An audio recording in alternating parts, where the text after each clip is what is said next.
Let's be quite frank here. Man City and even Liverpool, this is chalk and cheese. This is a different planet. This is a different stratosphere. We're playing a different game. So the only way this is going to change, and we've had this discussion, Daniel, for weeks and weeks and weeks now, the only way it's going to change when Man United get the stomach to make the change at managerial level. Because whilst they'll not be as good as Man City at the moment, another manager will have them better than what they are. What about those who make the argument that after the Juventus game, when you look at the run of form that they had going into this City match, that they had turned a corner, that they were looking better? But that's people saying that, well, they had turned the corner in terms of getting a couple of results. But I go back to the game, and particularly the Juventus game, that was more to do, and I stick by this, that was more to do with the fact that Juventus could not finish the game off. If they could have finished that game off, this game would have been dead and buried. Everybody, like the game at Old Trafford. Everybody who watches the game, and we've got to be objective. If you look at that Juventus game, and I'm sure Manchester United, the true Man United fans know that, as Craig says, if Juve finished the chances, it could have been 4 or 5. Pick a number. But we know, we've been in football for so long, if you keep a team hanging around and you don't finish, this is what happens. You know, you get caught out, and they got caught out, Juve. I know we're going to go to Jules quickly, but just let me say, if any Man United manager comes out and makes a comment after the game about things would have been different if I was able to bring Marouane Fellaini off the bench, I'm sorry. It's time up. Time up. Welcome in to the Transfer Rater. 5 more rumours to get rated by the legend, Paul Mariner. Joining us to discuss these. Paul, are they hits or misses? Topping the list, Alexis Sanchez to PSG, perhaps? This is staggering now. He has fallen off a cliff at Manchester United. At Arsenal, he was absolutely sensational. I loved him to death. I don't know what's happened to him at Manchester United. I'm a little bit torn on this. He should be good enough to get in the Man United side. He's obviously not. He came on a sub at the weekend. Where's he going to play at PSG? Right. Who's he going to out? I mean, it doesn't make any sense to me. For Sanchez, I think it does make sense. But for PSG, no, I'm going to say no. It's going to be relatively hard push to find someone to afford the wages as well. Exactly. Lewandowski, it was on again, off again, on again, off again. They lose to Dortmund, now he's off again. Well, there's a few problems, to say the least, at Bayern. It's an ageing team. They're not putting the shift in. But why would you want to possibly lose your leading goal scorer? Where'd you get another one of those from? You don't. Unless you're willing to pay 150 million, 200 million, which is ridiculous. Scoring goals at the weekend? Absolutely not. They should keep him. Even though Bayern Munich talking about a facelift for that team, perhaps. Yeah, but not losing him. Exactly. Patrick Schick scored his first goal of the season for Roma at the weekend. Is he going to Arsenal? He's not really caught fire, has he? No. If he's a plan B type of a player, I can understand what Unai Emery's trying to do. You can see what he's doing. He's sort of understudy to Dzeko at Roma. If they want the plan B, Arsenal, then it makes sense. But as far as the way that they play going forward, with that quick movement, that passing and moving, the quick stuff, I just don't say it. I'm going to say no. Yeah, if you're looking for a lot of goals, maybe not the man at the moment. Denis Suarez, he's been in and out at Barcelona, spent some time in England previously. Now we're talking about maybe going to Chelsea. Yeah, well, Sarri's had him on his radar for a long time. When he was at Napoli, he tried to sign him a couple of times. I don't know why they need another midfield player. You know, it looks as though they flushed in there. They've got, maybe he just wants them to get him in for cover. Sarri knows about him way more than I do. I just don't see how he's going to get playing time. Okay. I don't see it. I'm sorry, no. Okay. Lorenzo Pellegrini, another midfielder, box to box to Manchester United. Is that what they're missing? Could he be useful to them? Look, he's a good player. He's a young player, very good player. We know that if the right money comes in at Rome, then they are liable to sell. But personally, if I'm in the Roma organisation, I want to start building a team around this guy. He's a very, very useful player. He's a good player. Whether they would sell him, I'm not too sure. But is he the answer to Man United? Is he going to take Manchester United to where they need to go? I'm going to say no. I'm not got much good news today, Ross. Nothing's going to work out. Don't plan your holidays. Make sure you join us for another Transfer Rater, though. I'm sure there are some stories out there doing the rounds that are actually going to come to fruition. But for Paul, none of these make sense. Time to get your week started with a bang as we prepare for the international break. These are the top performers from around the world this week. Around the world, that's right. Power rankings are in, Paul. Let's rate the top 10 performers. Okay. not fantastic. I've got a couple of issues. Look, Cavani, no question, I mean, fantastic performance against a pretty poor Monaco side. But look, there's one Silva in there, Bernardo Silva. I think there should be another one in there from Man City. I mean, David Silva was the architect, as he always is. He's got to be in this top 10. Also, Khazri at St Etienne scored a goal, had an assist, cleared a ball off the line. He was all over the place. I thought he was absolutely awesome. Action man. And if you look to the performance of Sandro from Juve at the weekend, man of the match, from that left back position, up and down all day, offering himself, he was fantastic. I think he should be in. And they beat AC Milan. Of course, the goalkeeper saved the penalty as well. Lucas Prato makes the cut in the Libertadores first leg of the final, scored a goal for River Plate against Boca. And Christian Teo, former Barca man, goes back to Barcelona, first league win at Barcelona for Betis for 20 years. First home defeat. Have you got another player for me? 2 years. Have you got another player for me? Diego Godin. Why? He was limping. Right. He scores the winning goal in injury time as Atletico Madrid beat Atletico. That's your sort of defender you need. There we go. So a few cases there. Jordan Pickford should be in there as well. Oh, Everton fan. Hello, welcome to Extra Time. Let's start off by talking about the elephant in the room, shall we? Mr. Mariner, what were you thinking? What about This. What's wrong with it? It's my professor from chemistry in college that showed up. All right. Right. I'm trying to pick out the pink in the doings, Right. the jacket, Yes. with a little bit of red. Okay. I thought I might be able to just bring it out a little bit. Okay. Well, it's not the, I could have done without the handkerchief. That's fair dues. I get that. I get that. It's not the colour. But anyhow, hang on. I don't know. Have you seen the state of this bloke? The rubbish that he wears. What do you mean? It's lovely. That is a joke. You've got I know what it it as well. Yeah, yeah. Is that what it, oh, it is? Oh, that's what it is. It's the cat's blanket. Oh, no. Come on, get some flack over me tattle. What's wrong with this tattle, ladies By the and way, gentlemen? Nothing. Dan, the cat's back in his house like that. See, that's the problem with you lads. I always was wondering. This is two things. distinguished, If you're and you know nothing hiding about this. something, You've been normally somebody been kissing you in the neck. Yeah. going on there. Have you got a little hickey under there? No, Somebody's yeah, been- right. Those are the days. Jules, do you guys think Julian looks like Jan Oblak? Have we got a picture of Jan Oblak that we can see? As someone... What? The goalie. Right, let's move on. You don't want to look like a goalie. No, you don't. Paul, were you... Joe's off to do another job tonight. He's got a radio show to do, hasn't he? Why are we keeping him here for extra time? Seriously, Just for he's that got- just go. question. If that was me, I'd just pull the cord out at the back and go. Our producer says that Jan Oblak is very cute. So would you describe Jules as cute? No, it's not cute. No? Nope. Paul, were you as frustrated as I was watching Arsenal barely get a point against Wolves? Yeah, because the same old thing with Arsenal, they're very inconsistent. Well, they've been consistently quite good because they've got. They've been consistent for a while, but they've been inconsistent 14, as well. I might be right, 14 and 15 unbeaten. Yeah, they're unbeaten, including Paul. 11 Stop wins. So, moaning. I mean, for a new manager coming in with a fresh look and things, it's a pretty good run of games. It is. No, it is. It is. But the catalyst has been the Uruguayan boy. Terrera. He's been unbelievable. He's made all the players around him look better. The back four is still the issue with me. It's a work in progress. Of course it is. Jules, does Deschamps have something against Laporte playing well for City, yet the likes of Kimpembe, Rami and Saka all get picked ahead of him? Yeah, what's that about? Yeah, it's hard to understand. I think there's the idea for Deschamps that he likes the unity of that squad that won the World Cup and has been together for a few years now. Hence why Rami is there. Even if Rami declared at the end of the World Cup that he was done with international football, yet Deschamps keeps calling him back. Kimpembe, I think Deschamps sees him as the future for the national team, and he was there before Laporte. There's surely a problem with Laporte, and I think that comes down to his personality, the character. When he came in March last year, he was called up to replace someone, and he was very much on his own, isolated, not really taking part in the squad, and I think Deschamps didn't really like that. And I think it's a real shame, because if you're Aymeric Laporte right now and you see Mamadou Sakho being called up ahead of you, you must be really livid. Yeah.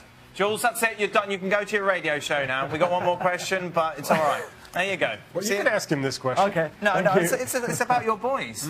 The crew season is over. Yeah, unfortunate. When do you expect Berhalter to be announced as the US coach? It's happening, isn't it? Do you like this appointment? I think, well, I'm a bit torn, because I think he's done a great job at Columbus. And I know Columbus is still very interested in keeping him. But he's going to go, isn't he? It's like the worst pet seat in lineup. I know nothing. If I'm in his shoes, it's a really tough job to turn down. It really is. You mean the opportunities to right man coach for the job? him? Is he the right man? Yeah, I do think he's one of, or the right man for the job. He's certainly shown he has the ability to organize players. He has a way to how he wants his teams to play. His players enjoy playing for him. There isn't a time that you see the Columbus Crew out of shape or in disarray. And Are you putting the hat in the ring? And he, Are you? and he is Sort of assistant role. and he is Come on, Brian, get in there, man. he's someone that is always thinking through the next steps and the next process. So I think he's a great man for the job, whether he's at Columbus or he's the U.S. men's national team. He's in it. He's definitely hankering for some sort of role. I can tell it in his eyes. What sort of role would it be, Brian? Brian be a great anything. You could be, wouldn't you, Brian? No, because you do it all, everything well. Goalie coach. Then we could give him Goalie coach. You know what I love about these games? Played a little goalie when my dad back in my day. You know what I love about these games when you're listening? Whenever the people say, the commentators and the colour or whatever you call them, we never call it colour in the UK, but anyway. All right, what's wrong with your chin? When they say, well, I was talking to the coaches yesterday in the meeting and then I found this out. What absolute nonsense. He'll tell you, and Nickel, whenever they come in to see them, do you think they're going, yeah, well, we're going to be doing it. They'll give them any old baloney just to put them away. Well, I was talking to the coaches and that. If I was doing MLS, I would be nowhere near any of these meetings. Nowhere near them, because all you do, you compromise yourself from doing your job. Ali was banned from one of the meetings with Klinsmann because they thought he was going to tell the Mexican team what was going on. Ali's like, I'm not even Mexican! But how serious is that? I know it's a thing to do at the sports airport. I mean, really? Do you like Berhalter? You learn nothing. Yeah, I do. That's good. I think it'd be fantastic as a national team coach. Get him announced. What's all the messing around? Get him announced it now. Not a faffing? Not a faffing about. Get him. Look, I mean, Sarakin's over there doing the job this week against the mighty Three Lions, but Mighty Three Lions. What's going to happen there? 6-0. Wow. No, What? Wayne Rooney hat trick? Oh, he quite liked the Wayne Rooney thing, didn't he? No, I did not. He hated it. Oh, yeah. Oh, you're right. No, Stevie, Shaka. Shaka defended I it. didn't mind it either. You didn't mind Oh, it. I come don't on. mind it. Do you know It's what the game's called now? embarrassing. Have you seen what the game's called now? Go on. The Wayne Rooney Foundation International. Beautiful. Raising money for his foundation. Why would you hate that, Craig? We Why did would you a. hate Tell it? you, I know. where is I tell you that what, little bit? We did a bit on we did a bit on Friday, and I had a little tit for tat with Ian Dark. But did you not see it? No, I was busy. Did you not? Oh, I thought they would have clipped it up and put it on the FC Twitter account. Well, they should have done. But apparently they're not bothering with that anymore. Hello, FC, you can put some of the show on the Twitter account. You may clip it up like we used to do and feed it out there. It's called self-promotion. Here's another self-promotion. We are on tomorrow. You're off tomorrow, aren't you, Craig? Yes, strangely I'm off tomorrow because I'm taking somebody to the airport. So I had to sit there. That's The dog. You're off tomorrow. Are you I'm taking off. anyone to the airport? Big weekend. What do you mean? Games this weekend. Oh, Nations League. he's talking about he's calling. Oh, I see. All right. Come on, mate. All right. Get on the programme. Brian, you'll be here tomorrow, yeah? I will be. You'll be in a hotel tonight, Brian. Something the old red Brian, wine. what's wrong with it? We won't mention the hotel you're staying in tomorrow night. What is wrong with the menu? You said it's not a good menu. It's probably one of the worst menus at a hotel restaurant. It's saying something. Why? What's wrong with it? There's just Bland. nothing on there. That Go you- to Stevie Nichols' house. I heard How's there's your only one cholesterol thing on the levels? menu. Would you like butter with your potatoes? Or would actually be more, or better. more butter. Apparently you're calling games Thursday and Friday. That's not even the weekend. What are you talking about? Yeah. Well, I heard from a little dicky bird that I may be in Saturday as well. So Thursday, Friday and Saturday. Just think to of the me, money. that is the weekend. Hey, just think of the money. Hey, straight to the dentist. Jason. Right, that is it. We are back tomorrow to look ahead, I think, to some of those games. Good job you're right to ringe. Honestly, the abuse I get at this place. MLS have announced their best 11 for the whole season, even though we've yet to conclude the season. Paul Mariner's here to talk about this 11, the best performance of the whole campaign, Paul. It's very attack-minded. If we take a look at the 3-4-3 formation. 3-4-3. Well, it's a 3-7. Look, it's absolutely packed with attacking talent, and it makes a lot of sense. It's very difficult to let any of those guys be out, but it is very attacking. Taking a look at the front three, specifically, the furthest front three, Ibrahimovic, Rooney and Martinez, obviously two veterans in there internationally wise. Martinez, record breaker, what a performance this year for Atlanta. Of course, he has to make the cut again. If you could only select one of those guys to be in your team for this year, who would you have picked? Well, for this year and the future, I would go with my boy, Martinez. When Almiron went out of the side, he actually got injured against New England Revolution. He got a hamstring. The level of play went down. When they are playing together, it's an absolute joy to watch. It really is. Fantastic player, fantastic creator, great on the ball, great vision. But this guy puts the ball in the back of the net, and that's exactly what you want. In any league, whatever world you're talking about, if you've got a player that can put the ball in the back of the net, you go with Martinez. No David Villa in this team. There's a few others that you thought were missing. Well, Parkhurst for me, I think Michael Parkhurst, he plays with his brain, positionally he's absolutely fantastic. I suppose to some degree it's hard to find a spot because of that front three for David Villa. But for me, Valerio, I think he's an absolutely special player. Creator, scores goals, assists, you name it, he does it all. So I think he's unlucky not to be in. Yeah, making room for him in there might be difficult as well. But that's the best 11 as MLS have named it, of course, a thrilling conclusion, guaranteed with conference finals now upon us. I think Red Bull has the edge. Really? Yeah, I do. And I only say that because I think defensively, Red Bull is in a much better position than Atlanta is. Atlanta is an excellent team going forward. They can defend together very well as a group. But just the way that the Red Bull can press the ball all over the field, I think Chris Armas has the team understanding in what positions they actually can go and press and what positions they sit back. The center back pairing, I think, for Red Bull is probably one of, if not the best in the league. So your Red Bulls going through? I have Red Bulls going through. It's quite a tight one, isn't it? Where's the first game in this one? The first game is in Atlanta. The first I leg's love in how Atlanta. you close your eyes here. Does that bring back the That was me. That was me thinking. First game's in Atlanta. First game in Atlanta, live on ESPN. I'm going to go for the Red Bulls as well because I think had it been the other way around, I think and that might sound strange, home and away, but I think like they did a decent job in New York at NYCFC, just stifling them, and then they opened them up at home. Yeah. I think the other way around, I think the Red Bulls go there, get what they need, and then go back to their own stadium and go through. The history says that Red Bull have got it over Atlanta. They seem to, just be able to find that something, just to be a very, very strong Atlanta United side.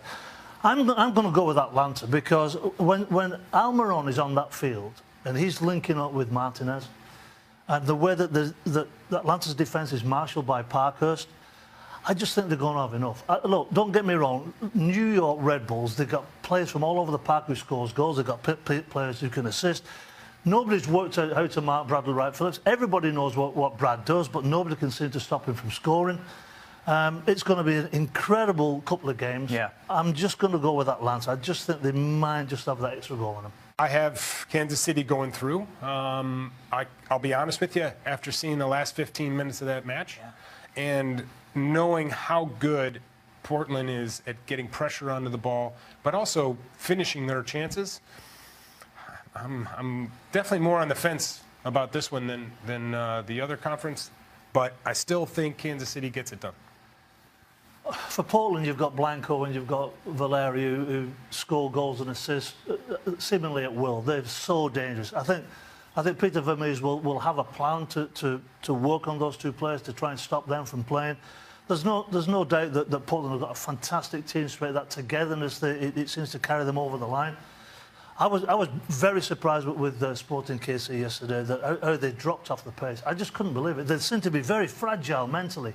So I'm going to be looking for Opara and Beasley to be solid at the back, and they're giving away way too many chances, which is unlike them. So they've got to try and make it a little bit more solid in the middle of the park with the protection and better work from the central defence. Who are you going for?